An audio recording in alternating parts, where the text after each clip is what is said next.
পুলমা life নামক online একটি সংস্থায় টাকা রেখে কয়েক কোটি টাকা প্রতারণার শিকার হয়েছেন বহু মানুষ। শুধুমাত্র কালনার কৃষ্ণদেবপুর এলাকাতেই কয়েক লক্ষ টাকা প্রতারণা করেছেন আশুরঞ্জন শিকদার নামে এক ব্যক্তি বলে অভিযোগ। অভিযুক্ত ওই ব্যক্তিকে গ্রেফতার করল কালনা থানার পুলিশ। ধৃত ওই ব্যক্তিকে শনিবার দুপুর 3:30 নাগাদ কালনা আদালতে তোলা হলে ধৃত ব্যক্তিকে 5 দিনের পুলিশি হেফাজতের নির্দেশ দেয় বিচারক।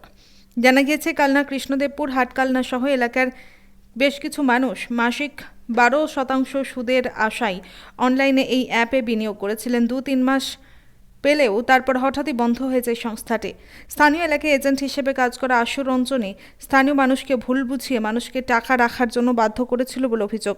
এরপরই টাকা রেখে প্রতারিত হন স্থানীয় এলাকার বহু মানুষ। এদিন আদালতে আশুরঞ্জনকে দেখে চোর চোর স্লোগান দেন তারা, যদিও রঞ্জনের দাবি তারা নিজেরাই এই অ্যাপে টাকা বিনিয়োগ করেছিলেন। কালনা কোর্টের আইনজীবী অরিন্দম বাজপাই তিনি বলেন, বহু মানুষের কাছ থেকে প্রতারণা করেছে এই সংস্থাটি। আর অভিযুক্তের বিরুদ্ধে কালনা থানায় অভিযোগ হওয়ার পর এতদিন পলাতক ছিল অভিযুক্ত। এরপরই তাকে গ্রেফতার করে কালনা থানার পুলিশ। কি হয়েছিল মানে হচ্ছে গিয়ে এর জন্য আজকে আপনারা বিক্ষোভ দেখাতে হলো? উনি টাকা নিয়েছিল আজ থেকে প্রায় 1 বছর আগে আমাদের থেকে একটা কোম্পানির নাম করে, যে 12% মান্থলি রিটার্ন এই কথা বলে আমাদের থেকে টাকা নিয়েছিল, এবং টাকা 2-3 মাস চলার পরে মানে কোম্পানিটা বন্ধ হয়ে যায়। আর ওনার আর মানে কোনো খোঁজ খবর নেই, পলাতক। এই মানে কেস করার পর এই যে দেখা। আচ্ছা, ঠিক আছে। আজকে কি করলেন আপনারা আদালতে? আজকে আমরা আদালতে এসেছি ওর বিচারের জন্য, রায় ঘোষণা হবে এই জন্য এসেছি। আচ্ছা, কত টাকা রেখেছিলেন আপনি? 4.5 লাখ আমার মায়ের 4.5 লাখ টাকা মোট। এই টাকার শোকে আপনার স্বামীর কি পরিস্থিতি? টাকার শোকে বলবো না, টাকার একটা চাপ ছিল অবশ্যই, কিন্তু উনি পথ দুর্ঘটনায় মারা যান। টাকার চিন্তাতেই চিন্তাগ্রস্ত অবস্থায় হয়তো অ্যাক্সিডেন্টই হয় এবং উনি মারা যায়। আচ্ছা, কতদিন আগে সেটা? সেটা ডিসেম্বর মাসে 2023-এ। আর এই টাকা আপনারা কবে রেখেছিলেন এখানে? এই টাকা রেখেছি 2023-এর জুলাই মাসের একদম শেষের দিকে রেখেছিলাম। কত টাকা রেখেছিলেন আপনি?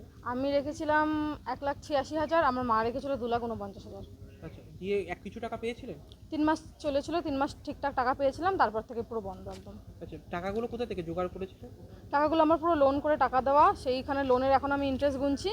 আর ইনি একদম মজা করে ঘুরে বেড়াচ্ছিলেন এতদিন, দিয়ে কেস করার পর এই যে ধরা পড়েছে এখন। মানে ইনি কি কোনো প্রভাবশালী যে এতদিন তাহলে ধরা পড়েনি? হ্যাঁ, ভীষণ প্রভাবশালী ব্যক্তি উনি। হ্যাঁ, সেটা ছিল আপনাদের। ও একটা নকল অ্যাপস খুলেছিল, চিট ফান্ড অ্যাপস। ওটা কি নাম অ্যাপসে? পুলমা লাইফ কেয়ার। ওটায় বলেছিল 12% ইন্টারেস্ট দেবে। ইয়ারলি না মাসে? ওটা মাসে 12% ইন্টারেস্ট দেবে, যতদিন থাকবে ততদিন ইন্টারেস্টটা পাবে। তুমি টাকা যখন খুশি তখন তুলে নিতে পারো। কিন্তু কয়েক মাস চলার পরে অ্যাপসটা বন্ধ হয়ে যায়, তখন ওর সঙ্গে আর সাক্ষাৎ করা যায় না ওদের। কত টাকা রেখেছিলেন? আমি মোটামুটি 4-6 লাখ টাকা রেখেছিলাম নিজেরই? আমার পুরো ফ্যামিলির। হ্যাঁ, প্রথমে কি টাকা পেয়েছিলেন? হ্যাঁ, কয়েক মাস পেয়েছিলাম টাকা, ক মাস পেয়েছিলেন? 3 মাসের মতন। আচ্ছা, দিয়ে তারপরে অ্যাপসটা বন্ধ হয়ে যায়। আপনার মতন এরকম কত লোক এরকম নিয়েছিল? এরকম প্রচুর শত শত লোক আছে। আচ্ছা, দিয়ে কত টাকার প্রতারণা করেছে বলে মনে হয় এইটা নিয়ে? ওটা মোটামুটি আপনার কয়েক কোটি টাকার প্রতারণা হবে। মানে এই মাথা মেন? না, এ মেন না, তাহলে এর মাথা আছে। এর মাধ্যমে আমরা করেছিলাম। আপনি তো মনে হয় আত্মহত্যাও করতে হ্যাঁ, আমি প্রচণ্ড চাপে আছি, সেই জন্য আত্মহত্যা করতে গেছিলাম। কি নাম আপনার? আমার নাম প্রহ্লাদ মণ্ডল। কোথায় বাড়ি? কৃষ্ণদেবপুর।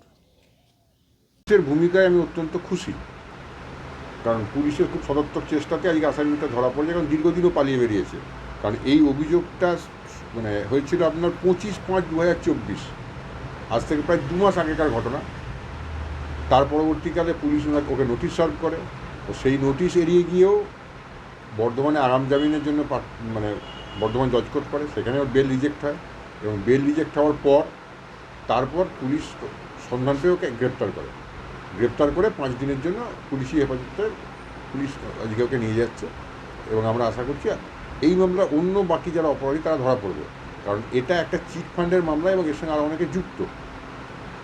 মূল অভিযুক্ত ব্যক্তি যারা জন রয়েছেন এছাড়াও তারা কলকাতা এবং পশ্চিম মেদিনীপুরের বাসিন্দা, এবং এটা ইলেকট্রনিক অফেন্স। আমরা আগাগোড়াই কোর্টকে বলে আসছিলাম যে স্যার, যদি ইমিডিয়েটলি আসামিগুলোকে ধরা না হয়, কারণ যেহেতু একটা অ্যাপসের মাধ্যমে এই অপরাধটা হয়েছিল, অর্থনৈতিক অপরাধটা হয়েছিল, যে যদি অবিলম্বে আসামিগুলো ধরা না হয় তাহলে যদি ইলেকট্রনিক্স এভিডেন্স, সেই জন্য তাদের এই অপরাধটাকে আড়াল হয়ে যাবে যদি ফোনগুলো কোনোভাবে ডিস্ট্রয় হয়ে যায় বা ইচ্ছাকৃতভাবে সেগুলো নষ্ট করে দেওয়া হয়।